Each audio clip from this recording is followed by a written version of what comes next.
नमस्कार, India news देख रहे हैं आप। आपके साथ मैं अभिषेक पांडे। बुलेटिन की शुरुआत करेंगे फटाफट अंदाज में। प्रधानमंत्री नरेंद्र मोदी से मिले सीएम मनोहर लाल। पीएम आवास पर करीब आधे घंटे तक चली बैठक। आंदोलन और प्रदेश से जुड़े कई मुद्दों पर चर्चा। रेवाड़ी के बावल में आज सीएम मनोहर लाल की विकास रैली हुई। सीएम ने नवनिर्मित आरओबी और महिला हॉस्टल का उद्घाटन किया। साथ ही 223 करोड़ की परियोजनाओं का उद्घाटन और शिलान्यास किया।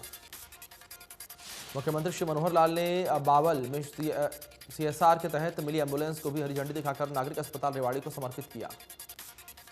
सीएम मनोहर लाल ने कहा है कि सरकार भ्रष्टाचार को किसी भी कीमत पर सहन नहीं करेगी। भर्तियों में पूरी तरीके से पारदर्शिता होगी। फर्जीवाड़े करने वालों पर किसी भी तरीके से बख्शा नहीं जाएगा। सीएम ने कहा है कि भर्तियों में फर्जीवाड़े करने वाले 44 लोगों को सलाखों के पीछे पहुंचाया गया है। कांग्रेस शासन में भर्तियों में पारदर्शिता नहीं थी। हमारी सरकार व्यवस्था परिवर्तन का कार्य कर रही है। साथ ही प्रदेश में चल रहे विकास कार्यों का जिक्र करते हुए सीएम ने कहा है कि किसी भी प्रदेश का विकास वहां से सड़क निर्माण पर निर्भर करता है। संविधान दिवस पर मुख्यमंत्री ने बाबा साहेब डॉक्टर भीमराव अंबेडकर के चित्र पर पुष्प अर्पित कर उन्हें नमन किया। साथ ही सीएम ने बावल आगमन पर रैली के संयोजक एवं सहकारिता मंत्री डॉक्टर बनवारी लाल से गदा भेंट करके स्वागत किया। सीएम ने भारत को विश्व का सबसे बड़ा लोकतंत्र बताते हुए कहा कि आज का दिन हम सभी के लिए महत्वपूर्ण है, क्योंकि आज के दिन ही भारत का संविधान जनता को समर्पित किया गया था। वहीं सीएम ने रेवाड़ी में लेबर कोर्ट बनाने की भी घोषणा की है और जनसभा में बावल विधानसभा क्षेत्र के हजारों की संख्या में लोग पहुंचे थे। इस दौरान केंद्रीय राज्य मंत्री राव इंद्रजीत सिंह, सहकारिता मंत्री डॉक्टर बनवारी लाल और कोसली के विधायक लक्ष्मण सिंह यादव सहित अन्य नेता और पदाधिकारी कार्यक्रम में मौजूद रहे। हरियाणा के राज्यपाल बंडारू दत्तात्रेय ने अंतर्राष्ट्रीय ट्रेड फेयर के हरियाणा पवेलियन का अवलोकन किया। साथ ही हरियाणा के विभिन्न क्षेत्रों के विकास कार्यों का जायजा लिया। बंडारू दत्तात्रेय ने कहा कि आज मुझे खुशी हुई है कि हरियाणा ने 7 साल में बहुत से विकास कार्य किए हैं। विशेषकर हरियाणा सरकार की इंडस्ट्रियल पॉलिसी और जन भागीदारी कार्यक्रम पहचान पत्र और ड्रोन टेक्नोलॉजी है। उन्होंने कहा कि मैं मनोहर लाल जी का अभिनंदन करता हूं, जिन्होंने 7 साल में पारदर्शी सरकार बनाई और जन भागीदारी सरकार बनाई। राज्यपाल बंडारू दत्तात्रेय गुरुग्राम में पीडब्ल्यूडी रेस्ट हाउस में बुक लॉन्च कार्यक्रम में पहुंचे। इस दौरान राज्यपाल ने जीतेंगे कोरोना का रण किताब का विमोचन किया। गुरुग्राम यूनिवर्सिटी के कुलपति मार्कंडे आहूजा ने यह किताब लिखी है। किताब में कोरोना काल पर चर्चा की गई है।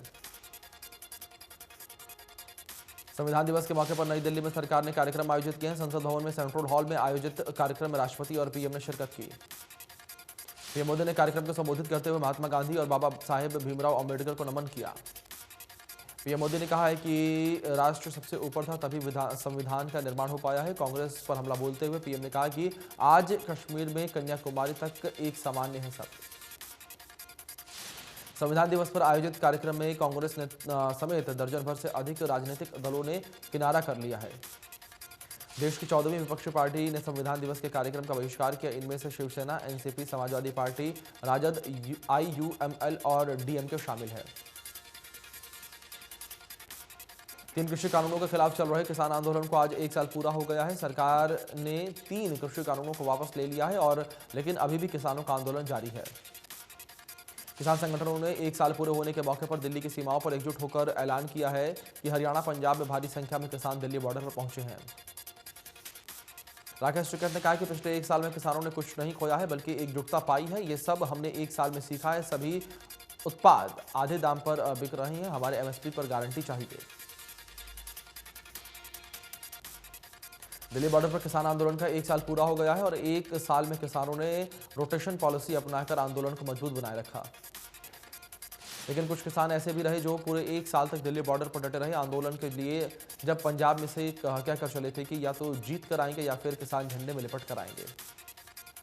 ऐसे ही 8 किसानों को टिकरी बॉर्डर पर हुई किसान महापंचायत में सम्मानित किया गया। भारतीय किसान यूनियन एकता उग्राहा में 8 किसानों को शॉल भेंट करके सम्मानित किया गया।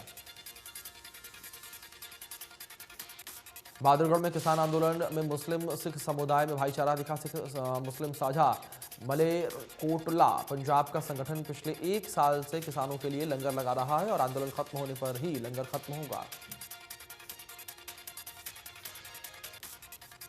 सीएम विंडो की शिकायतों पर निवारण करने में कुरुक्षेत्र लोकसभा प्रथम स्थान पर पाया गया है। प्रदेश के 10 लोकसभा क्षेत्रों में कुरुक्षेत्र को प्रथम स्थान प्राप्त हुआ। मुख्यमंत्री तक जनता की शिकायतें सस्ते और सुगम तरीके तक पहुंचाने के लिए सीएम विंडो की स्थापना की गई थी। लगभग 96% शिकायतों का तय समय पर निपटान हुआ। लगभग 2 साल के बाद आयोजित होने वाले विश्व प्रसिद्ध 35वें अंतर्राष्ट्रीय सूरजकुंड क्राफ्ट मेले की तैयारियां शुरू हो चुकी हैं, जिसे 15 जनवरी तक पूरा कर लिया जाएगा। इस बार मेले में ब्रिटेन जहां पर्यटन कंट्री होगा, तो वहीं 21 साल के बाद जम्मू कश्मीर मेले का थीम स्टेट होगा। फिलहाल 23 देशों ने भाग लेने के लिए संपर्क किया है और विदेश मंत्रालय से पुष्टि होने के बाद इनकी भागीदारी पर मोहर लगाई जाएगी। राष्ट्रीय महिला जागृति मंच ने बनेगा स्वच्छ फरीदाबाद अभियान के तहत चित्रकला प्रतियोगिता का आयोजन किया। साथ ही अच्छी चित्रकला करने वाले प्रथम, द्वितीय और तृतीय स्थान प्राप्त करने वाले बच्चों को ट्रॉफी, सर्टिफिकेट देकर सम्मानित किया गया। चौथा, पांचवा, छठा और सातवां स्थान प्राप्त करने वाले बच्चों को सर्दी के गर्म जूते पुरस्कार स्वरूप भेंट किए गए और सर्टिफिकेट देकर सम्मानित किया गया। फरीदाबाद में महिलाओं को जागरूक करने के लिए हरियाणा स्कूल पुलिस की ओर से जागृति यात्रा का आयोजन किया गया और यात्रा गांव-गांव पहुंचकर महिलाओं को पुलिस और सरकार की नीतियों से अवगत कराएगी। जागृति यात्रा पंचकुला से चलकर पूरे हरियाणा का भ्रमण करते हुए वापस पंचकुला पहुंचेगी। फरीदाबाद पहुंचने पर महिला पुलिस की जागृति यात्रा का फूल मालाओं के साथ जोरदार स्वागत किया। सोना में गढ़ी बाजीपुर गांव में अवैध रूप से निजी कंपनी ने बनाए गए पावर हाउस का मामला सीएम दरबार में पहुंच गया है, जिसके बाद डीसी ने मामले की जांच नायब तहसीलदार को सौंपी। किसान और बिजली विभाग के अधिकारियों को मौके पर बुलाया, जिसके बाद किसानों से जरूरी दस्तावेज लेकर उनकी जताई जा रही आपत्ति पर जांच शुरू हुई। कागजों में यहां से 18 किलोमीटर दूर कादरपुर गांव में पावर हाउस बनाने को मंजूरी मिली थी और किसानों का कहना है कि इससे उनकी जमीन बेकार होगी। कैथल में आम आदमी पार्टी के कार्यकर्ताओं ने संविधान दिवस पर एक मोटरसाइकिल रैली निकाली। इस रैली का शहर के मुख्य मार्गों से होते हुए कैथल के पहुआ चौक तक समापन हुआ। आम आदमी पार्टी के उत्तरी हरियाणा संगठन मंत्री सुखबीर सिंह ने कहा है कि आज ही के दिन किसान आंदोलन शुरू हुआ और आज ही के दिन आम आदमी पार्टी का स्थापना दिवस है। पूर्व विधायक और अल्पसंख्यक मोर्चा के प्रदेश अध्यक्ष नसीम अहमद ने नूह में महू चोपड़ा पर होने जा रही विकास रैली को सफल बनाने के लिए दिन रात एक कर दिया है। पूर्व विधायक ने शुक्रवार को पिनगवा कस्बे में भाजपा के वरिष्ठ नेता हाजी अख्तर हुसैन के आवास पर पहुंचकर लोगों को रैली में ज्यादा से ज्यादा संख्या में आने के लिए दावत दी। सोना में निरंकारी गुरु वचन सिंह मेमोरियल कॉलेज में पनपा फेसबुक पर अभद्र टिप्पणी का मामला अब तूल पकड़ने लगा है, जिसे लेकर दर्जन भर युवाओं ने एक छात्र को बुरी तरीके से पीटा है। छात्रों ने बताया है कि कुछ असामाजिक तत्वों ने लोगों ने फेसबुक पर अभद्र टिप्पणी कर इसे सांप्रदायिक बनाने का प्रयास किया। यमुनानगर में रैन बसेरे में अभी तक खुले नहीं हैं लोग खुले आसमान के नीचे सोने को मजबूर है। जिला प्रशासन का कहना है कि 1 दिसंबर को रैन बसेरे खोले जाएंगे। जिला रेड क्रॉस सोसाइटी के सचिव का कहना है कि 1 दिसंबर से यमुनानगर में 4 रैन बसेरे खोले जाएंगे। रैन बसेरों में मास्क, सैनिटाइजर उपलब्ध करवाए जाएंगे। कुरुक्षेत्र राजपूत धर्मशाला में सदस्यता को लेकर चल रहा विवाद फिर से गर्मा गया है। विधायक सुभाष सुधाने के खिलाफ नारेबाजी हुई। राजपूत समाज के विधायक पर वादा पूरा नहीं करने का आरोप लगाया गया है। सर्किट हाउस में विधायक और सांसद चुपचाप निकले। कुरुक्षेत्र के पहवा उपमंडल में 26वीं राष्ट्रीय रोड साइकिल प्रतियोगिता का शुभारंभ हुआ। प्रतियोगिता में देश के 800 खिलाड़ी भाग ले रहे हैं और पहले दिन हुए इंडिविजुअल टाइम ट्रायल का आयोजन हुआ। इस प्रतियोगिता में पहले दिन 14 वर्ष से कम आयु वर्ग के लड़कों ने 15 किलोमीटर इंडिविजुअल टाइम ट्रायल में राजस्थान के महावीर शर्मा ने प्रथम और राजस्थान के सीताराम ने द्वितीय और कर्नाटक के वीरप्पा ने तीसरा स्थान प्राप्त किया। अम्बाला में शादी समारोह में शामिल होने के बाद 2 संदिग्ध मरीज पाए गए हैं, जिसके बाद स्वास्थ्य विभाग के लोगों से चूक नहीं करने की अपील की। स्वास्थ्य विभाग इन दिनों हर घर दस्तक अभियान के तहत घर घर जाकर वैक्सीन लगा रहा है, जिसमें रोजाना 7000 लोगों को टारगेट किया जा रहा है।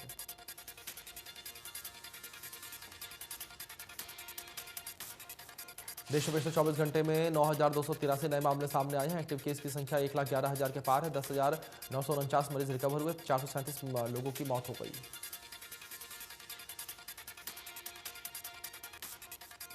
केरल में कोरोना के 4,972 नए मामले सामने आए हैं। पिछले 24 घंटे में 370 संक्रमितों की मौत हुई। एक्टिव केस की संख्या 53,000 के पार, 5,978 मरीज रिकवर हुए।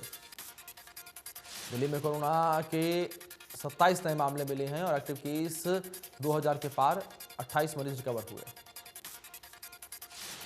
हरियाणा में कोरोना के 17 नए मरीज मिले हैं और 15 मरीज रिकवर हुए हैं। एक्टिव केस 135 के पार।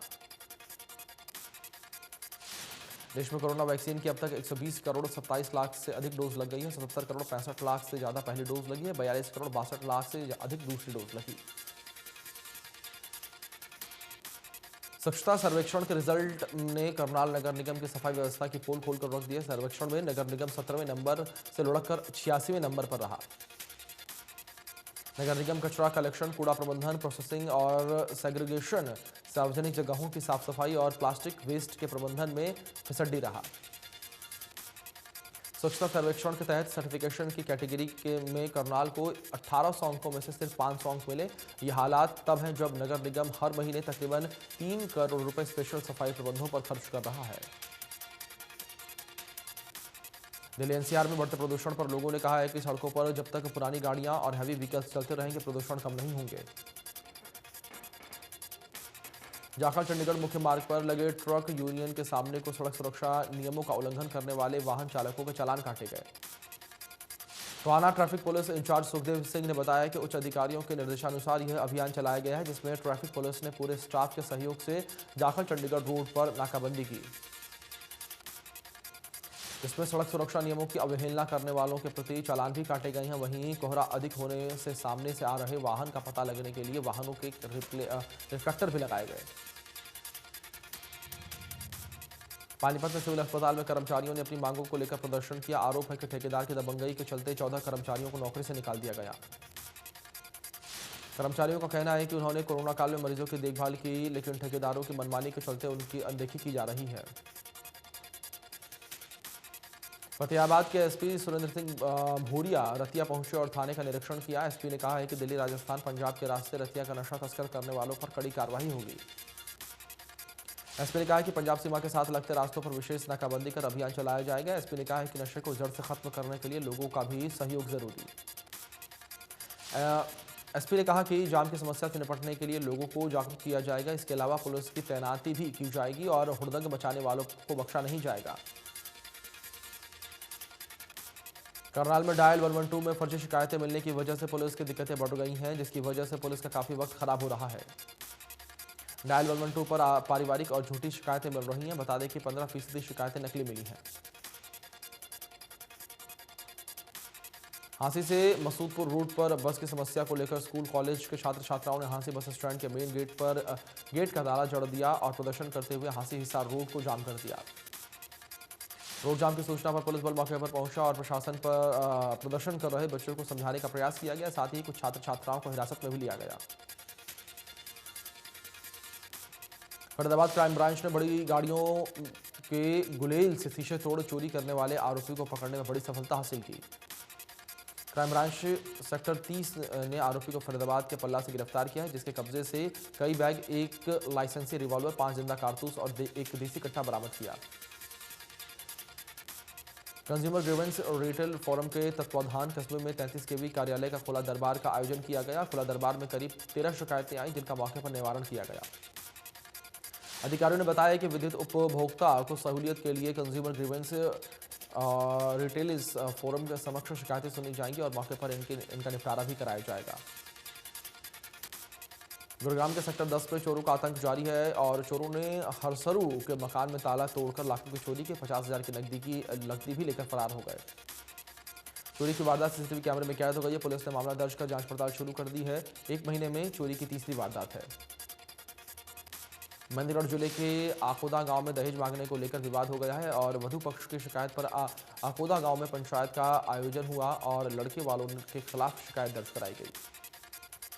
वधु पक्ष ने 20 नवंबर को लग्न पूजन समेत निभाए सभी रीति रिवाज, लेकिन दहेज न मिलने पर बारात लेकर वापस पहुंचे। नदर के गुड़िया गांव में एक नवविवाहिता की शादी के 3 महीने बाद ही संदिग्ध परिस्थितियों में मौत हो गई। विवाहिता का शव घर की छत पर पड़ा हुआ मिला। नवविवाहिता के गले और शरीर पर चोट के निशान मिले हैं, जिस पर परिजनों ने हत्या की आशंका जताई। फरीदाबाद में मुश्ताक मर्डर केस में डीएलएफ क्राइम ब्रांच ने बड़ी कामयाबी हासिल की है। मुश्ताक और उसके साथी पर 10 नवंबर को गोली मारकर हत्या करने के मुख्य आरोपी को गिरफ्तार किया। मुश्ताक मर्डर केस में मुख्य आरोपी विनोद और अन्ना को डीएलएफ क्राइम ब्रांच ने गिरफ्तार कर रिमांड पर लेकर पूछताछ के बाद अदालत में पेश किया। क्राइम ब्रांच ने अन्ना को अनंगपुर और विनोद को बागपत यूपी से गिरफ्तार किया है और आरोपी के कब्जे से 2 पिस्टल, 2 जिंदा कारतूस, 1 स्कॉर्पियो कार और 1 मोटरसाइकिल बरामद। यमुनानगर के साडोरा दोसड़का मार्ग पर टला बड़ा हादसा। चलती स्कूल बस पर गिरा पेड़, बस क्षतिग्रस्त हुई। रास्ते पर घंटों जाम लगा रहा और हादसे के वक्त बस में 2 बच्चे सवार थे और ड्राइवर कंडक्टर भी मौजूद थे, जिन्हें मामूली चोटें आईं। कुरुक्षेत्र के ज्योतिसर के समीप भाखड़ा नहर से एक शव बरामद हुआ। मृतक की उम्र लगभग 25 से 28 वर्ष बताई जा रही है। मौके पर गोताखोरों की टीम ने नहर से शव को बाहर निकाला। नोएडा में पुस्तक विमोचन कार्यक्रम में शिरकत करने आए आरएसएस प्रमुख भागवत ने फिर उठाए बंटवारे का मुद्दा। बोले कि विभाजन रद्द करके ही मिटेगा दर्द। मोहन भागवत ने कहा है कि विभाजन कोई राजनीतिक प्रश्न नहीं बल्कि अस्तित्व का प्रश्न है। भारत के विभाजन का प्रस्ताव स्वीकार ही इसलिए किया गया ताकि खून की नदियां न बहें, लेकिन उसे उलट तब से अब तक कहीं ज्यादा खून बह चुका है। दक्षिण अफ्रीका में मिला कोविड-19 का नया वेरिएंट B.1.1529 तेजी से बढ़ रहे हैं मामले। पूरे देश में 22 लोग संक्रमित। NICD ने बताया है कि इस नए कोरोना वायरस वेरिएंट का नाम B.1.1529 है। दक्षिण अफ्रीका की सरकार ने NGSSA की सदस्य सरकारी प्रयोगशालाओं और निजी प्रयोगशालाओं को तत्काल जीनोम सीक्वेंसिंग करने की सलाह दी। दिल्ली NCR की आबोहवा एक बार फिर से जहरीली हो गई है। NCR में AQI लेवल 400 तक पहुंचा। राजधानी मुंबई में 26 नवंबर 2008 को हुए आतंकी हमले की आज 13वीं बरसी है। इस हमले में 160 लोगों की जान चली गई थी और करीब 300 से ज्यादा लोग घायल हुए थे। मुंबई हमले की बरसी पर कई नेताओं ने शहीदों को श्रद्धांजलि दी। गृह मंत्री अमित शाह ने कहा कि मुंबई 26/11 आतंकी हमलों में जान गंवाने वालों को भावपूर्ण श्रद्धांजलि। विदेश मंत्री एस जयशंकर ने 26/11 की बरसी पर तस्वीर शेयर करते हुए ट्वीट कर लिखा कि कभी नहीं भूलेंगे।